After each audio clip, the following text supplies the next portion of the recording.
बिस्मिल्लाहिर्रहमानिर्रहीम। अस्सलाम वालेकुम। आप देख रहे हैं प्रोग्राम हर जाविये से और मैं हूं जवाद कमाल। वज़ीर आज़म शहबाज शरीफ ने आज दावा किया है कि इत्तेहादी हुकूमत ने मुल्क को डिफ़ॉल्ट होने से बचा लिया है। खासी हद तक मुआशी अदम इस्तेहकाम से हम बाहर निकल गए हैं। ये एक अलग बात है कि डॉलर की कीमत को रोकने में हुकूमत मुकम्मल तौर पर नाकाम नज़र आ रही है।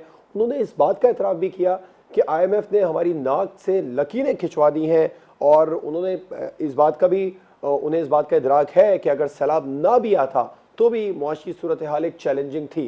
किस हद तक वज़ीर आज़म का ये दावा दुरुस्त है कि मुआशी अदम इस्तेहकाम से मुल्क बाहर निकल चुका है। और प्रोग्राम में आगे चलकर हम बात करेंगे पाक अफ़गान सरहद की जो सूरत हाल ठीक नहीं है। अफ़गानिस्तान की तरफ से पाकिस्तान पर दहशत गर्दों की जानिब से हमला किया गया, जवाबी कार्रवाई भी की गई, पाक फ़ौज की जानिब से भरपूर जवाब दिया गया। लेकिन इस तमाम तर कार्रवाई के दौरान पाक फ़ौज के 3 जवानों ने जाम शहादत नोश किया है। अफ़गानिस्तान में इस वक्त जो मौजूदा हुकूमत है उसने पाकिस्तान को इस बात की यकीन दहानी करवाई थी जब बरसर इक़्तिदार ये हुकूमत आई थी कि अफ़गानिस्तान की सरज़मीन पाकिस्तान के ख़िलाफ़ इस्तेमाल नहीं होने देंगे, लेकिन वो अपने इस दावे में नाकाम नज़र आ रहे हैं। खैबर पख्तूनख्वा के ज़िला कुरम में दहशत गर्दों ने फायरिंग की अफ़गानिस्तान बॉर्डर से और उसके बाद में पाकिस्तान के पाक फ़ौज के 3 जवान शहीद हो गए हैं। क्या संगीन ख़तरात मंडला रहे हैं।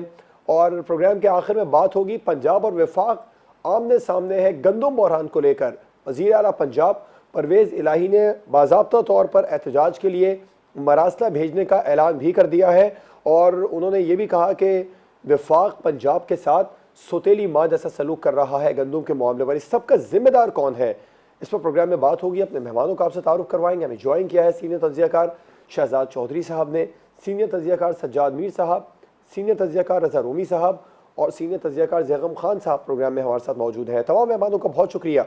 शहजाद चौधरी साहब, मुआशी अदम इस्तेहकाम को कंट्रोल कर लिया, वज़ीर आज़म का दावा किस हद तक दुरुस्त है?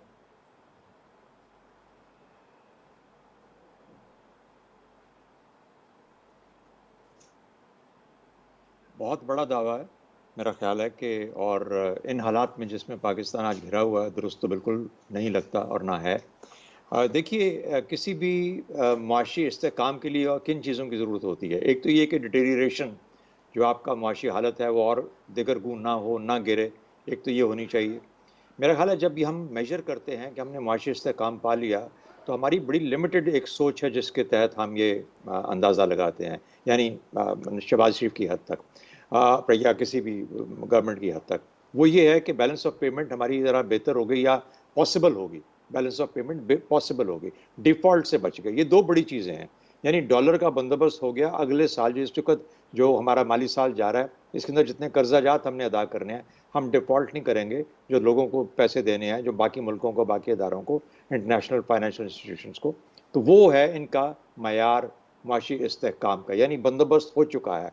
सऊदी अरेबिया ने रोल ओवर किया अपना कर्जा, चीन ने कुछ कर्जा अपना रोल ओवर किया, कुछ यहाँ पे प्लेस किया, जिससे कि डॉलर की पोजीशन को ज़रा बेहतर करने के लिए भी एक था। फिर तेल की जो फैसिलिटी है, ऑयल फैसिलिटी सऊदी अरेबिया से, तो ये वो तमाम चीज़ें हैं जो कि इनको ये स्पेस दे रही हैं कि ये अपने जो कर्जा जाते हैं ये अदा कर सकें। फिर दूसरा, रेमिटेंसेस की बात हो सकती है। रेमिटेंसेस अप एंड डाउन जा रहे हैं, कभी महीने में ऊपर चले गए, किसी में नीचे चले गए।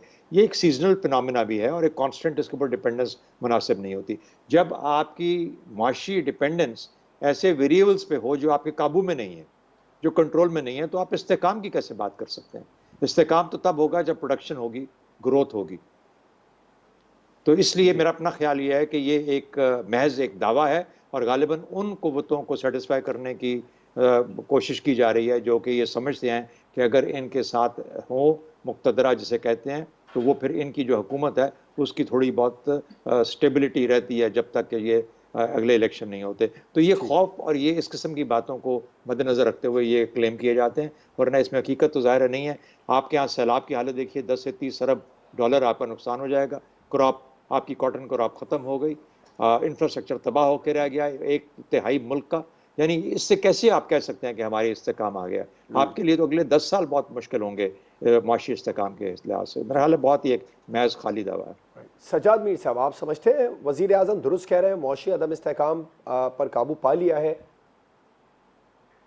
असल में अदम इस्तेहकाम या इस्तेहकाम एक रिलेटिव टर्म है। एक तो बिल्कुल उसी मानों में जिसकी तरफ शहजाद चौधरी साहब इशारा कर रहे हैं कि ये जो आरजी क्राइसिस था उससे हम बच गए हैं, उससे निकल आए हैं। जो लगता था कि शायद हम डिफॉल्ट कर जाए या हमारे पास इतने पैसे भी ना हो कि हम कर्जे अदा कर सकें, उस सिचुएशन से निकल आए। लेकिन अगर ये कहा जाए कि हमारी मईशत बिल्कुल यानी कश्ती डामाडोल थी, अब वो शायद समूथ तो हो गई है, लेकिन अगर ये समझा जाए कि तूफान खत्म हो गए हैं, बुहरान खत्म हो गए हैं और मवाज लहरें अब बिल्कुल साकत हो गई हैं या सुकून के साथ चल रही हैं, तो वो बात गलत होगी। इस वक्त असल सूरत हाल सिर्फ यही नहीं है कि हमारे पास बहुत से मसाइल और भी हैं। सबसे बड़ा मसला तो हमारा IMF का है। जब तक हम IMF में हैं, हम बहुत कुछ नहीं कर सकते। वैसे हम चीन से कर्जा नहीं ले सकते, एक खास लिमिट के अंदर वो कहते हैं कर्जा लो, वो कहते हैं अपनी ग्रोथ रेट को कम करो। हम ग्रोथ रेट को कम कर रहे हैं, कुछ अल्लाह की तरफ से हो रहा है कि हमारा ग्रोथ रेट कम हो रहा है, कपास खत्म हो गई। पुरानी हुकूमत ने ग्रोथ रेट को बेहतर करने की जो पॉलिसी इख्तियार की थी और जिससे IMF खुश था, वो ये थी कि कुछ चीज़ें बाहर से इम्पोर्ट बढ़ा दी थी। इम्पोर्ट बढ़ाने का मतलब ये था गाड़ियाँ ले आओ बाहर से, और वो गाड़ियाँ पाकिस्तान में चले, और हम कहते थे हमारी मईशत बहुत बेहतर हो गई है। लेकिन इन चीज़ों के ज़रिए से जो मईशत बढ़ती है मुस्तहकम नहीं होती है, बल्कि एक क्राइसिस पैदा करती है। जहाँ तक हमारा से ताल्लुक था कि हम अपनी एक्सपोर्ट को बढ़ाएं या अपनी डोमेस्टिक प्रोडक्ट को बढ़ाएं, डोमेस्टिक प्रोडक्ट तो हमारी बढ़ नहीं रही। हमें बड़ी इंडस्ट्री लगाने की इजाज़त नहीं दी जा रही, गैर मुल्कों से बड़ा कर्जा लेने की इजाज़त मिल नहीं रही हमें। और CPEC मसलन ML1 क्या कहते हैं, वो लाइन रेलवे लाइन का जी। मनसूबा है, जिसको हमारे 4 वजीर कह चुके हैं कि अगर ये नहीं चलता तो पाकिस्तान की रेलवे तबाह हो जाएगी। वो ठीक है। मनसूबा लगा नहीं सकते क्योंकि उसमें चीन का कर्जा इतना है या चीन की उसमें लिमिटेशन इतनी है कि IMF को काबिल कबूल नहीं है। हर जगह IMF आता है। ये जो ठीक कहते है। हैं नाक से लकीरें नकलवाई गई, ये किया गया, ये वही सूरत हाल है।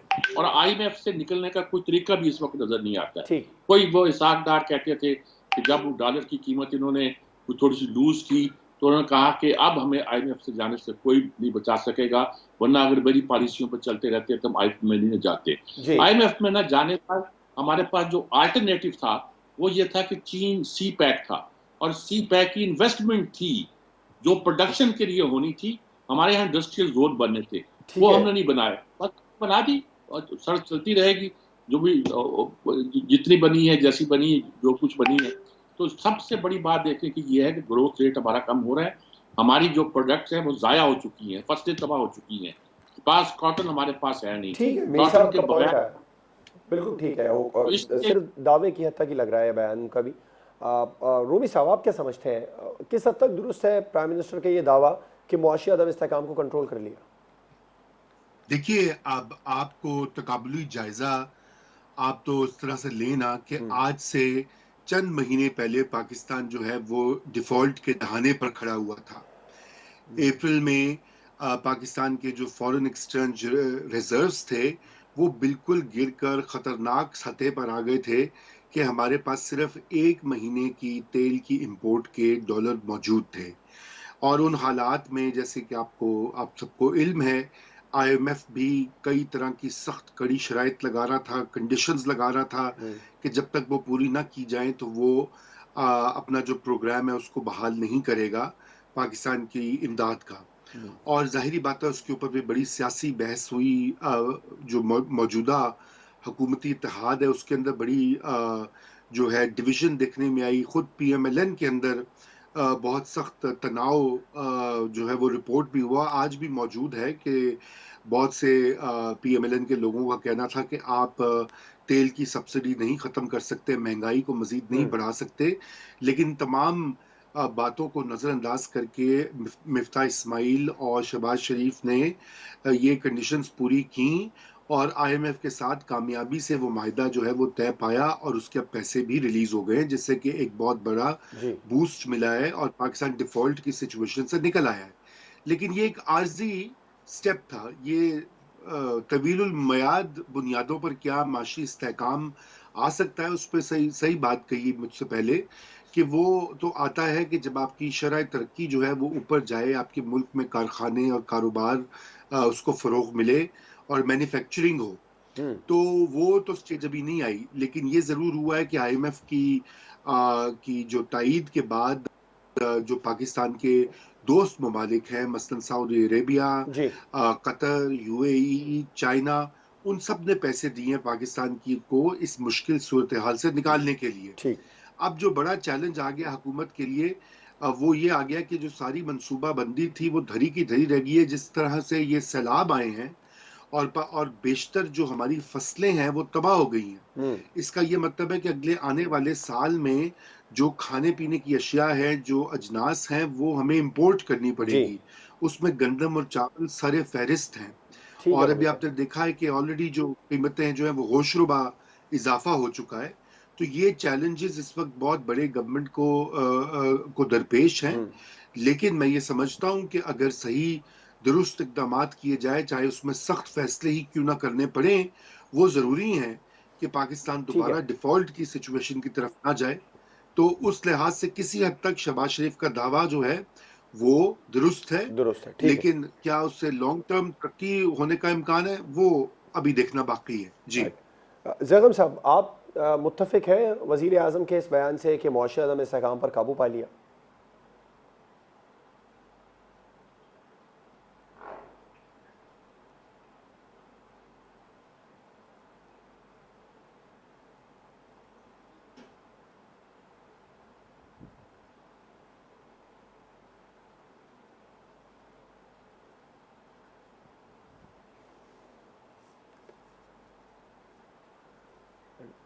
ठीक। ज़ैगम साहब, आपकी आवाज़ हम सुन नहीं पा रहे हैं, आपका मौक़िफ़ लेंगे, अभी ब्रेक पर जाएंगे और ब्रेक के बाद हम इस पर भी बात करेंगे कि अफ़गान सरज़मीन पाकिस्तान के ख़िलाफ़ इस्तेमाल हुई है, दहशतगर्दी की कार्रवाई हुई, पाक फ़ौज के 3 जवानों ने जाम शहादत नोश किया है, क्या संगीन ख़तरात मंडला रहे हैं? ब्रेक के बाद पर बात होगी।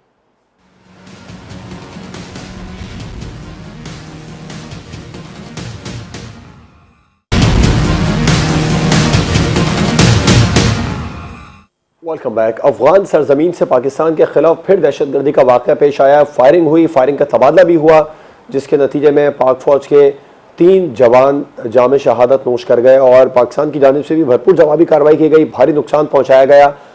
ज़ैगम साहब, कितने संगीन खतरात मंडला रहे हैं, एक तो इसका भी जवाब दीजिएगा। दूसरा, जो हमने ब्रेक से पहले आपसे पूछा था कि वज़ीर आज़म का दावा किस हद तक दुरुस्त है कि मुआशी अदम इस्तेहकाम पर काबू पा लिया है, दोनों जवाब दीजिएगा प्लीज़ मुख्तसर। जी, मैं मुआशी अदम इस्तेहकाम के हवाले से बात करता हूँ। मेरे साथियों ने काफ़ी तफसील से बता दिया। सवाल ये है कि बहरान को हम कैसे डिफ़ाइन करते हैं। मैं वज़ीर आज़म साहब से इत्तफ़ाक़ नहीं करता कि मुआशी इस्तेहकाम आ गया है।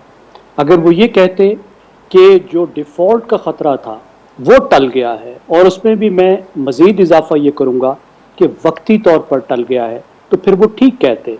ये काफ़ी उनकी कामयाबी है, बड़ी मेहनत से और बहुत मुश्किल से और बहुत सियासी कुर्बानियाँ देकर वो IMF के प्रोग्राम में वापस गए और उन्होंने डिफ़ॉल्ट का ख़तरा टाला। यहाँ तक तो बिल्कुल ठीक है, कहना बनता है। ख़ास तौर पे जो वज़ीर ख़जाना मिफ्ताह इस्माइल हैं, उन्होंने जो स्टैंड लिया पाकिस्तान की खातिर, वो काबिल तारीफ़ है।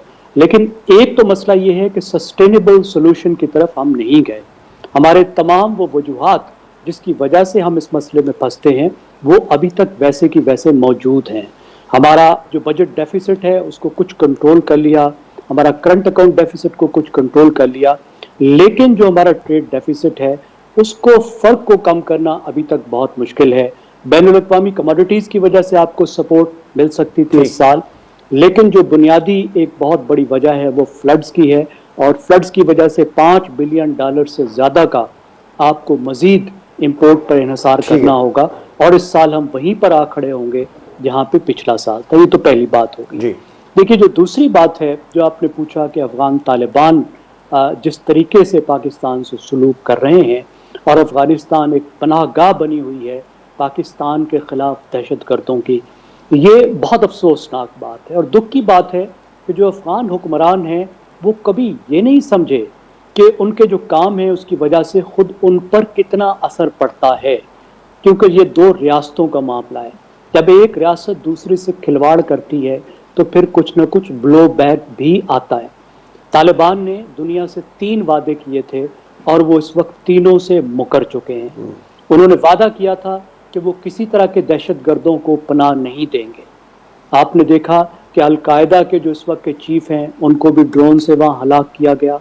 दूसरे सेंट्रल एशिया के मुल्क भी इल्ज़ाम लगा रहे हैं, और TTP के बारे में तो कुछ शक व शुबे की बात ही नहीं है कि इतने खौफनाक दहशतगर्द जो पाकिस्तान में 70,000 लोगों को शहीद कर चुके हैं, 7,000 हमारे जवानों को शहीद कर चुके हैं, उसका जो सरबराह है वो एक वजीर का प्रोटोकॉल लेता है काबुल में, और वो वाहिद ग्रुप है जिसको असला रखने की इजाज़त है, और वहाँ से वो मुसलसल पाकिस्तान के ऊपर हमला आवर हैं। और Pakistan patience is now running out, ठीक, क्योंकि अब पाकिस्तान ने भी रिटेलिएट करना शुरू कर दिया है। ये बात थी। दूसरा, खवातीन के हवाले से भी उन्होंने वादे नहीं पूरे किए, इंसानी हकूक के हवाले से भी वादे पूरे नहीं किए। मेरे ख्याल है पाकिस्तान को डिप्लोमेटिक मीन्स भी इस्तेमाल करने होंगे, और जो पाकिस्तान को लीवरेज हासिल है वो भी तमाम तर लीवरेज, वो ट्रेड की शक्ल में, फैसिलिटीज की शक्ल में, उसको यूज करना होगा, क्योंकि ये मामला मजीद बढ़ सकता है। हमने बहुत कुर्बानियां देकर बहुत मुश्किलों से इसको कंट्रोल किया था। ठीक। शहजाद चौधरी साहब, अफगानिस्तान के हदूद से पाक फौज के, पाकिस्तान के जो फौजी जवान हैं उनको निशाना बनाया गया, 3 फौजियों ने जाम शहादत भी नोश किया। कितने संगीन खतरात मंडरा रहे हैं, आप क्या समझते हैं?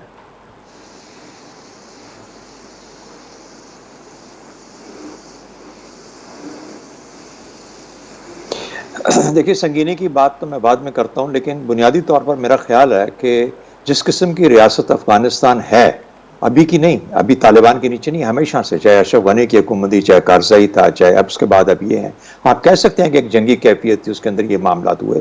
लेकिन जो माहौल और जो वहाँ का तर्ज बन चुका है, जिसके अंदर दहशत गर्दी जो है उसको एक हथियार के तौर पर इस्तेमाल किया जाता है और किया जाता रहा है पिछले 20-25 साल, 30 साल के अंदर, तो वो जो चीज़ है वो एक उसका मिजाज बन चुकी है।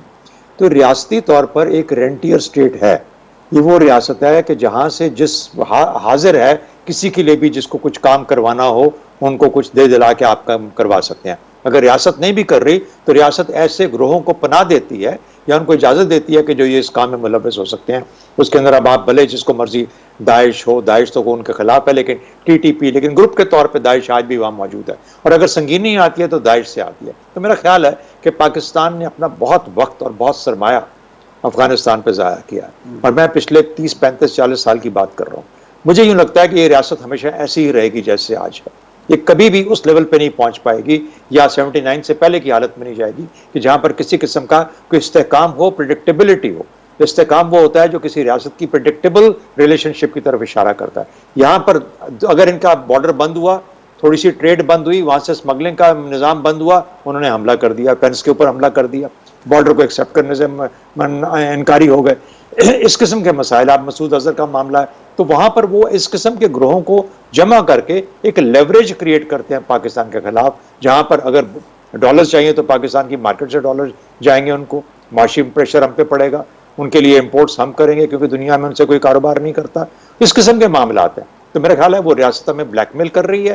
पाकिस्तान को टोटली रीथिंक करना पड़ेगा अपनी फॉरेन पॉलिसी, खासतौर पर अफगानिस्तान के कॉन्टेक्स्ट के अंदर, कि क्या हमें कितना वक्त ज़ाया करना है और किस हद तक अपनी डिफेंस लाइन मजबूत करके फिर लेट वो जो करें फिर करने दें, जो उनका मुस्तकबिल है वो खुद ही डिटरमिन कर लेंगे। मीर साहब, अफगान सरजमीन एक बार फिर पाकिस्तान के खिलाफ इस्तेमाल हुई, दहशतगर्दी का वाक़या पेश आया, कितने संगीन खतरात मंडरा रहे हैं, आप क्या देख रहे हैं? देखिए, सारी बातें जो अभी तक हुई बिल्कुल दुरुस्त हुई हैं, 100% दुरुस्त हुई हैं। मसला ये है कि जिस जगह ये वाक़यात होते हैं वहां हमने फेंसिंग कर रखी है, और फेंसिंग तो एक सीधा है, हमारा जो लोग होते हैं वो पेट्रोलिंग करते हैं, उसकी गार्ड करते हैं, उसको देखते हैं। उसके अगेंस्ट जो अफगानिस्तान का इलाका है वो ऊंचा नीचा इलाका है। यानी मुझे किसी फौजी एक्सपर्ट ने बताया जिसने उस इलाके में सर्व भी किया हुआ है, और वो उन इलाकों में छुपकर हम पर किसी वक्त भी अटैक कर सकते हैं। हम उनको देख नहीं सकते कि वहाँ मौजूद हैं, और उस अटैक की सूरत में हमारा नुकसान भी होता है। हम जितनी देर में रिटेलिएट करते हैं वो बहुत कुछ कर चुके होते हैं। और बहुत से लोगों का ख्याल ये है कि भी वो इलाका है जहां तालिबान कहते हैं कि उनका कंट्रोल नहीं है, और सचमुच उनका कंट्रोल नहीं है। अगर कोई वहां हुकूमत ही नहीं है और कोई हुकूमत उसकी जिम्मेदारी देने को तैयार नहीं है, तो हमें किसी कुत्ते ने काटा हुआ है कि हम आराम से बैठे हुए तमाशा देखते रहें और अपने जियालों की जाने देते रहें। हम उनके इलाके में जाकर उन पर अटैक क्यों नहीं कर सकते? वो कौन सा इंटरनेशनल बॉर्डर है जहां वो उस मुल्क की फौज जो नामनाक फौज होगी वो उसको प्रोटेक्ट नहीं कर सकती? अगर वहां से हमारी प्रोटेक्शन नहीं होती है तो हमें हक पहुंचता है कि हम उनके अंदर, क्या हमारी इंटेलिजेंस एजेंसी हमें बता नहीं सकती कि वो किस किस इलाके में घूम फिर रहे हैं, कहाँ कहाँ उनका जोर है, कहाँ कहाँ उनके ठिकाने हैं।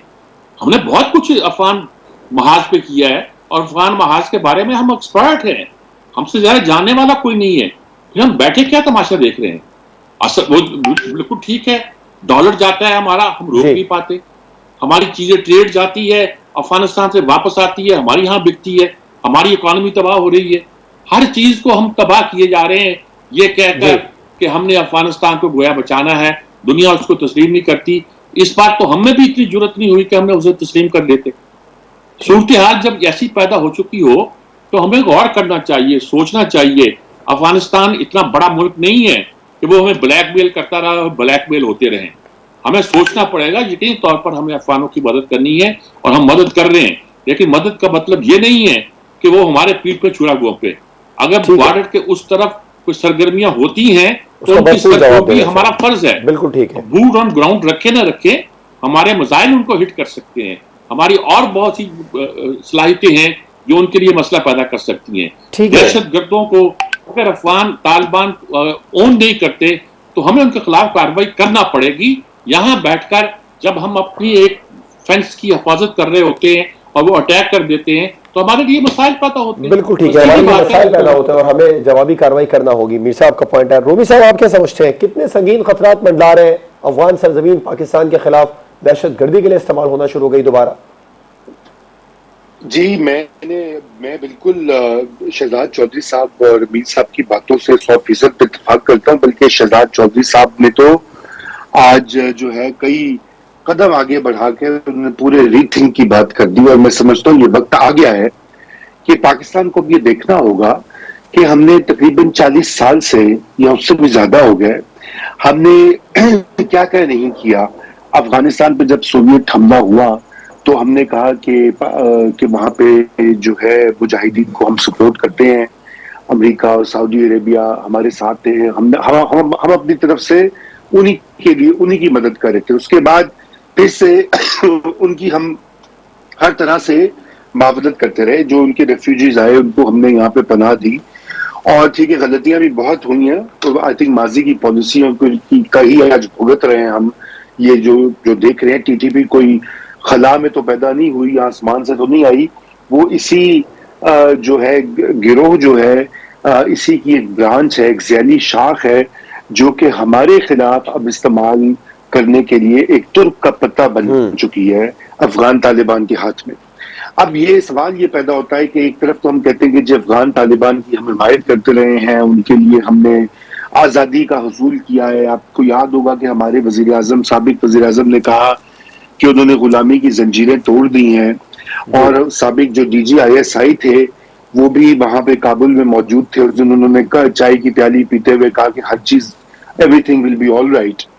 तो बात यह कि एवरीथिंग तो ऑल राइट नहीं हुई और गुलामी की जंजीरें उनके लिए टूटी होगी, लेकिन यहाँ पे तो उल्टा हमारे खिलाफ फिर से फसाद स्टार्ट हो गया है। ये इतलात कई हफ्तों महीनों से गर्दिश करी थी कि तहरीक तालिबान पाकिस्तान जो है वो यहाँ पर अपने कदम जमा रही है, वो रीऑर्गेनाइज कर रही है, यहाँ पर वो हमले भी करेगी। लोग वहां से बात कर रहे थे। तो अब ये वक्त आ गया है कि जो जैसे शहजाद चौधरी साहब ने कहा है कि ये रीथिंक करके हमें अब अपने इंटरेस्ट में किसी और मुल्क की इमा पे नहीं, अमेरिका या कोई सऊदी अरेबिया या कोई और, हमें अपना देखना है कि क्या चीज पाकिस्तान की सिक्योरिटी और मुस्तकबिल की बका के लिए जरूरी है, और अफगान तालिबान को जो है स्क्वीज करना पड़ेगा कि वो ये कार्रवाइयां पाकिस्तान के खिलाफ होने से जो है रोके। जी ठीक है, रोमी साहब आपका भी पॉइंट है। ब्रेक पर जाएंगे, ब्रेक के बाद हम बात करेंगे वफाक और पंजाब गंदम के बहरान के हवाले से आमने सामने है, इसका जिम्मेदार कौन है, इस पर बात होगी ब्रेक के बाद।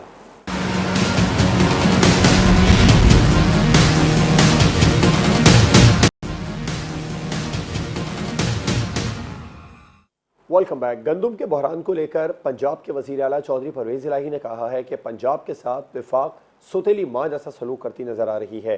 क्या इस तमाम तर सूरत हाल का जिम्मेदार कौन है? मीर साहब, आप क्या समझते हैं? असल में ये कुछ नहीं, ये तो परवेज इलाही की शरीफों के साथ लड़ाई है जिसका शाखसाना है, वरना इसकी सूरत हाल नहीं है। इसमें कोई शक नहीं है कि पाकिस्तान की बहुत सी गंदम ज़ाया हुई है, लेकिन ज़्यादा सिंध में ज़ाया हुई है या बलूचिस्तान में बहरान पैदा हुआ है।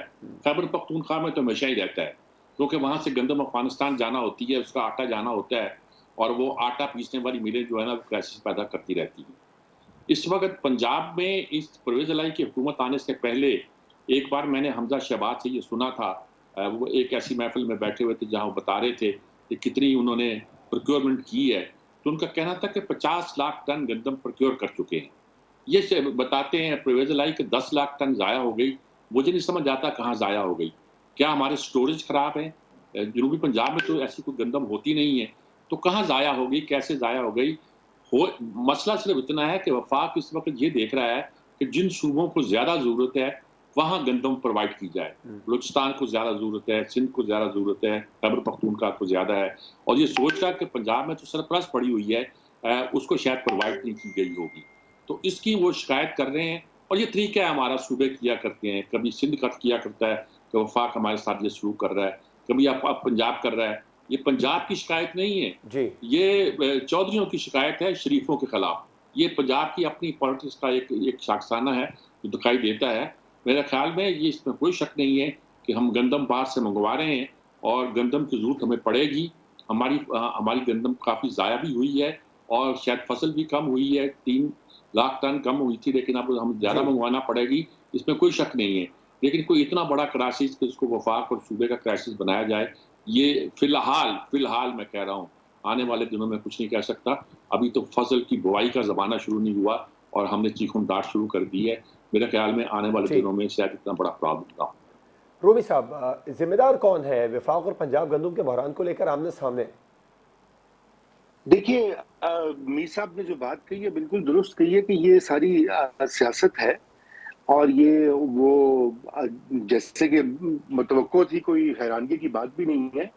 अगर पंजाब में उनकी चौधरी परवेज इलाही और पीटीआई की गवर्नमेंट है तो यकीनन उन्होंने तो मरकज के ऊपर वो इल्जामात लगाने हैं और वाइस वर्सा मरकज ने भी वही काम करना है पंजाब के साथ।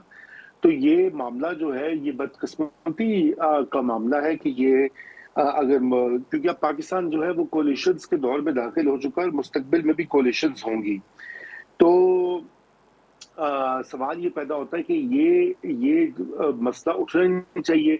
देखिए, हमारे यहाँ बहुत सारे ऐसे फोरम्स हैं जिनको इस्तेमाल ही नहीं किया जाता क्योंकि पाकिस्तान में आइन की तो कोई हैसियत ही नहीं है। एक मुश्तरका मफादात की काउंसिल है, काउंसिल ऑफ कॉमन इंटरेस्ट्स। वो आइन के मुताबिक उसका इजलास मुतवातिर होना चाहिए जिसमें कि सारे वज़राए आला मौजूद होते हैं और मरकज के साथ जो उनके मामलात होते हैं वहां पर उस आईनी फोरम पर बैठ के सेटल किए जाते हैं। कोई भी हुकूमत, मेरे ख्याल से पिछली गवर्नमेंट में भी शायद उसका एक बार इजलास नहीं हुआ, उससे पहले जो ठीक। पीएमएलएन की गवर्नमेंट थी गालिबन एक बार इजलास हुआ और इसी तरह जो इंटर प्रोविंशियल मैटर्स की, इंटर गवर्नमेंटल मैटर्स की मिनिस्ट्री है वो भी बिल्कुल नाकारा है, पूरे का पूरा वहां पे अमला बैठा हुआ है, ठीक है। सैकड़ों की तादाद में मुलाजिमीन है। तो वो ये मामलात जो है ये वहां पर बैठ के इन फोरम में आईनी और कानूनी तौर पे हल होने चाहिए या कम से ठीक। कम उस पर दायरा होना चाहिए, बजाय इसके ऊपर सियासत की जाए। लेकिन चूंकि यहाँ पे तो हमारे सियासतदानों का काम ही ये है कि कोई लोगों का तो ख्याल ना करो, आधा मुल्क डूबा हुआ है राइट। और ये अपनी जो है वो एक दूसरे के खिलाफ दो टके बयानबाजी की होती है। सियासत जो बिल्कुल है ठीक है। उसको चमका रहे हैं। जी ठीक। जगम साहब, आप क्या समझते हैं, गंदम बहरान पंजाब और वफाक आमने सामने है, जिम्मेदार कौन है इसका? एक तो मैं छोटी सी दुरुस्ती एहतराम के साथ करना चाहूँगा, जी जी। वो ये है कि जनूबी पंजाब जो है वो पंजाब की 35% गंदम पैदा करता है, अच्छा। तिहाई से ज़्यादा। लेकिन जो ज़िले जहाँ जो फ्लडेड ज़िले हैं वो दरियाए सिंध के मगरिब की तरफ हैं, यानी कोस सुलेमान और दरियाए सिंध के दरमियान, जो ज़रई लिहाज से बहुत ज़्यादा अहम नहीं है। लेकिन हुआ ये है कि वहाँ पे 2 जगहों पे फाजिलपुर और राजनपुर में जो ज़खायर थे वो तबाह हुए हैं, लेकिन उनका जो क्वांटिटी है वो 3 लाख टन है। लेकिन पंजाब की हुकूमत ये कह रही है कि हमारे पास 10 10 लाख लाख। टन गंदम जो है वो कम है। सवाल ये कि 10 लाख टन गंदम कहाँ गई? पंजाब तो वो सूबा है जिसके पास वाफिर गंदम होती है और जो दूसरे सूबों को और बाकी पाकिस्तान को गंदम देता है।